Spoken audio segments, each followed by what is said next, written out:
today the matter was fixed for orders on anticipatory bail. The court has pronounced the order that it is rejected. Both the anticipatory bail applications have been rejected. We are yet to get the detailed judgment. Only once thereafter we will be able to comment on what is our next course of action. तर तुम्ही किती हायकोर्टान घेता पळयल्याशिवाय करपा difficult कित्याक आतां order कितें आसा तें स्पीड बी जज आमकां कांयच तुमकां दिसताली रिजेक्ट जातली अशें दिसतालें ना दिसूंक नाशिल्लें आमकां पॉझिटिवली दिसतालें ग्रांट करतली म्हणून ओके कारण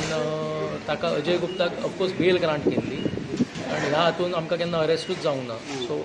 we are not sure what is bid with the court त्यांचो ग्रावंड तसोच आशिल्लो की आजून तांकां पुलीस कस्टडी मेळोंक जाय तशें इन्वेस्टिगेशन मेळोंक ना पुलिसांक हय पण आमी तेंच आर्ग्यू केल्लें आतां सगळें original allegedly false document everything is with them आमची आतां कितें गरज आसा custodial interrogation that is what we had argue आनी आमी तें सायनूय करूंक ना आमचे कडेन तें एनओसी येवंकूय ना येवंकूच ना जाल्यार सायन कशान करचें म्हणून आमी सगळें आर्ग्यू केल्लें so we will have to see how the court is dealt with our arguments thank you sir